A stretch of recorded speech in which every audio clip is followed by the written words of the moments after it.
consigo. Olá, pessoal, boa noite. Eu sou o Felipe, estou aqui com a Luísa e com o Tomás. A gente vai apresentar a nossa proposta de trabalho, que foi desenvolver um sistema de controle para uma incubadora automática de estágio único para ovos de galinha. Tá?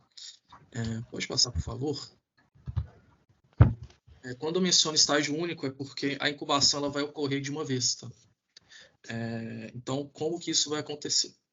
Você coloca os ovos nessa incubadora e depois de 21 ou 23 dias, esses ovos vão eclodir praticamente simultaneamente, tá? E aí, de onde que vem essa motivação para a gente criar esse projeto? Primeiro porque, assim, a carne de frango, principalmente, ela é uma carne relativamente barata e consumida no mundo inteiro. Então, tem uma demanda por criações avícolas, principalmente em países de terceiro mundo, tá? Além disso, tem a parte dos ovos também, que a produção de ovos é bastante importante. A gente também fez uma rápida revisão bibliográfica para entender um pouquinho como que funciona esse processo de incubação desses ovos. E nessa revisão bibliográfica a gente notou que a gente tem 4 variáveis principais para controle numa incubadora. A mais importante de todas é a temperatura. Por razões óbvias, a gente tem que simular o processo de transferência de calor da galinha da mãe para os ovos, para que seja feito um processo embrionário correto. Mas a gente também tem umidade, porque os ovos são porosos e há trocas gasosas ali. Luminosidade e rotação também, tá? E o objetivo desse projeto nosso vai ser simular uma incubadora relativamente pequena, com capacidade máxima para 100 ovos, mas que a gente quer uma taxa de eclosão muito elevada, acima de 80% desses ovos, ou seja, 80 ovos no mínimo por ciclo de incubação. Pode passar, por favor. E aí, como que a gente modelou essa incubadora? A gente está considerando aqui, então, entradas de ar ambiente, que elas vão entrar na incubadora junto e vão pegar esse ar quente e passar para cima. A gente vai ter uma ventoinha que vai fazer esse ar circular e a gente vai ter essa troca com o ar externo do outro lado também. A gente quer manter tanto umidade quanto, idealmente, né, tanto temperatura quanto umidade relativamente controladas nessa incubadora. Só que a gente focou só na malha de temperatura nesse trabalho, tá? Pode passar, por favor. E aí, o que a gente quer para controlar essa incubadora nossa? Acho que a primeira coisa muito importante é falar que o set point que a gente deseja, ele é muito crítico, tá? Ele tem que ser, idealmente, 37,8 graus Celsius, tá? A gente não pode ter muita variação, senão a gente afeta diretamente a taxa metabólica dos embriões e pode fazer com que eles... Ou que o ovo não ecloda, ou que ocorra malformações congênitas. Então, a gente quer evitar isso, tá? Então, a gente quer esse set point de 37,8 graus, com um erro máximo em estado estacionário de 3%. Então, é um erro muito, muito, muito mínimo, tá? Além disso, a gente também não quer sobressinal. Por quê? A gente não quer que, mesmo que por um período muito curto de tempo, a temperatura suba muito e faça com que os ovos sejam expostos a uma temperatura fora da ideal. Isso pode acabar, por exemplo, até matando os embriões dentro dos ovos, tá? E a gente quer também um tempo de acomodação de 90 segundos. Por quê?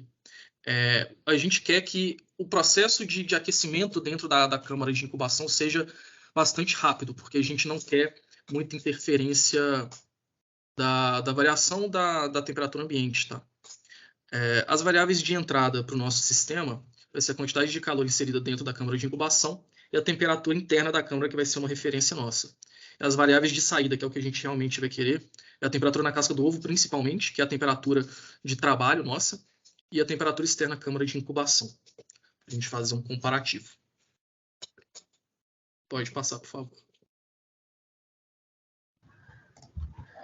Então, antes da gente iniciar a definição do nosso controlador, a gente começa com a modelagem do nosso sistema, e aí a gente realiza essa modelagem usando equações diferenciais de calor, e que a gente trabalha com 3 equações, que vão definir a casca do ovo, a parede da incubadora e o ambiente externo da incubadora. Então, aqui vocês podem observar um pouco do processo que a gente fez da nossa modelagem, e após trabalhar com essas equações e com a ajuda também de algumas funções do MATLAB, a gente encontrou os parâmetros do nosso sistema, que estão na tabela aqui do lado. E aí, com esses parâmetros, a gente realizou a simulação em malha aberta. Então, a gente tem aqui que a resposta do nosso sinal às nossas entradas nulas, a resposta ao degrau em TI, a resposta desse degrau em QI, e a resposta dele em QMB, e a gente coloca aqui no final uma resposta dos degraus de todas as entradas. Então, é importante observar que o nosso sistema já era estável e a gente só queria acelerar o tempo de resposta dele. Por se tratar um controle de temperatura, a gente queria acelerar esse tempo de resposta dele.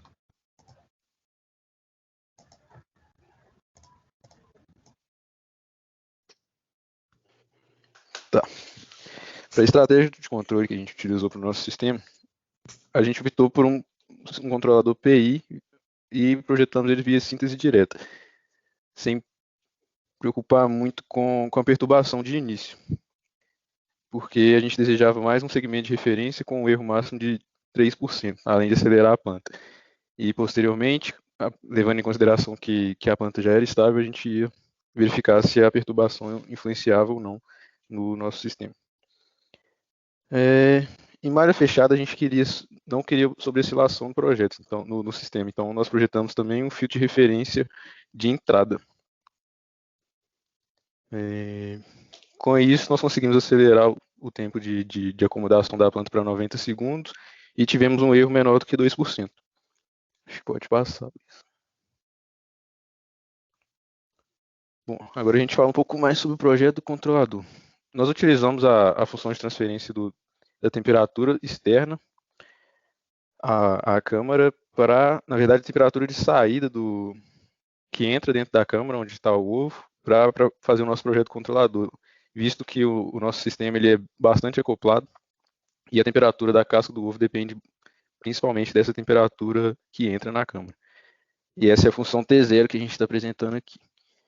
Como a gente utilizou via síntese direta o projeto, ele faz cancelamento de polos. Então, a gente utilizou essa função de transferência diretamente e definimos um tal zero como 1, nesse caso, para acelerar a nossa planta. Com esse controlador, a gente percebeu via simulação que a gente tinha sobreoscilação. Então, como falado anteriormente, a gente projetou esse filtro apresentado abaixo, que é um filtro de referência de entrada, para não termos a sobreoscilação no processo em malha fechada. Pode passar.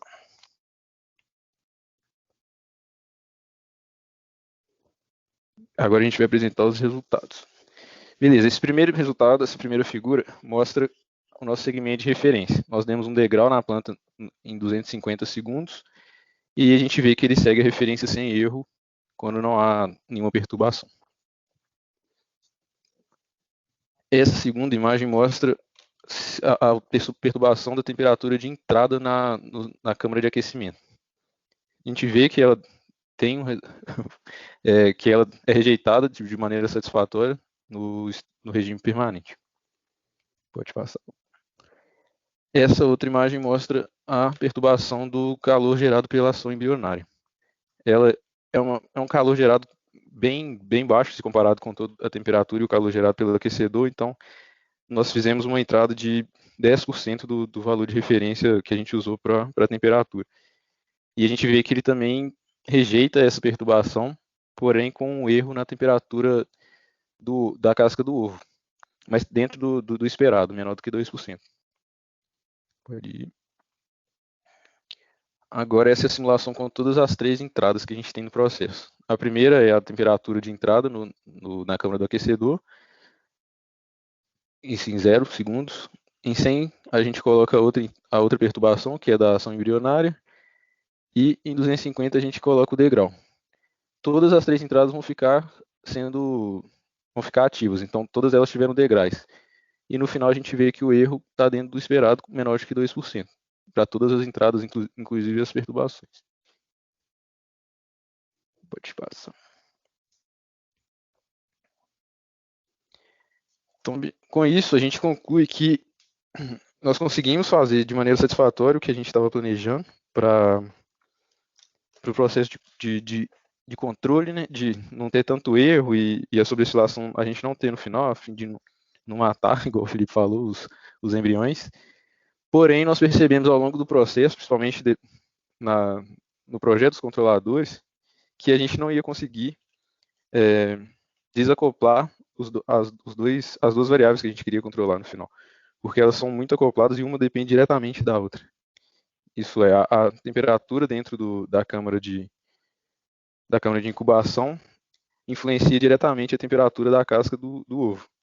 A gente tinha uma ideia de que isso podia acontecer de início, mas não pensamos que poderia ser tão influente assim no processo final, e que a gente alguma hora poderia desacoplá-las. Porém, não foi possível, e também ao longo do processo de projeto dos controladores, nós percebemos que seria mais correto utilizar a temperatura de entrada da câmara de aquecimento com uma perturbação, visto que a gente não pode controlar a temperatura ambiente com esse projeto que a gente tem. Além disso, o calor gerado pela ação embrionária também deveria ser uma perturbação, porque a gente também não consegue controlar essa variável. E é mais difícil de rejeitar essa perturbação, apesar da gente ter conseguido fazer isso, porque ele não é medido. A gente não consegue medir essa ação embrionária, esse calor gerado pela ação embrionária. Mas basicamente é isso. Apesar dos problemas que a gente encontrou com a modelagem, acho que a gente conseguiu fazer um projeto satisfatório do ponto de vista do porquê que ele existe. Acho que é basicamente isso. Mais alguma coisa? Felipe, Luísa? Não,